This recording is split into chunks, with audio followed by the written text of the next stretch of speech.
अर्नेश कुमार विरुद्ध बिहार राज्य ही माननीय सर्वोच्च न्यायालयाची महत्त्वपूर्ण केस आहे। त्यामध्ये नेमके काय नमूद आहे? नमस्कार, मी ॲडव्होकेट कैलास नाईक, कोर्ट कचेरी या यूट्यूब चॅनलवर आपले स्वागत आहे। 7 वर्षापर्यंत आणि 7 वर्षापेक्षा कमी शिक्षा असलेल्या गुन्ह्याच्या कामी आरोपीस अटक करीत असताना आरोपीस पोलिसांनी नोटीस देणे बंधनकारक आहे, हे आपण मागील व्हिडिओमध्ये पाहिलेले आहे।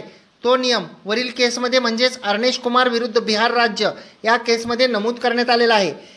त्या न्याय निर्णयामध्ये माननीय सर्वोच्च न्यायालयाने असे नमूद केलेले आहे की एखाद्या व्यक्तीला अटक केल्यामुळे त्या व्यक्तीची मानहानी होते व त्या व्यक्तीच्या चारित्र्याला कायमस्वरूपी डाग लागतो। त्यामुळे पोलिसांनी एखाद्या 7 वर्षापेक्षा कमी शिक्षा असलेल्या केसमध्ये अटक करत असताना अटक कशासाठी करायची याबाबत विचार केला पाहिजे। त्या न्याय निर्णयामध्ये असेही नमूद केलेले आहे की कलम 41(1) रोमन 2 मध्ये एकूण अटक करण्याबाबत 5 कारणे दिलेली असून ती म्हणजे आरोपीस पुढील गुन्हा करण्यापासून रोखणे, गुन्ह्याच्या योग्य तपासासाठी आरोपीने गुन्ह्याचा पुरावा नष्ट किंवा पुराव्यामध्ये फेरफार करण्यापासून रोखण्यासाठी आरोपीने गुन्ह्यातील साक्षीदारावर दबाव आणू नये किंवा न्यायालयामध्ये साक्ष देऊ नये म्हणून दबाव आणू नये यासाठी प्रयत्न करण्यापासून रोखण्यासाठी, किंवा जर आरोपीस अटक केली नाही तर तो भविष्य काळामध्ये न्यायालयामध्ये हजर राहणार नाही अशी कारणे असतील तर अटकेची शक्यता वाढू शकते।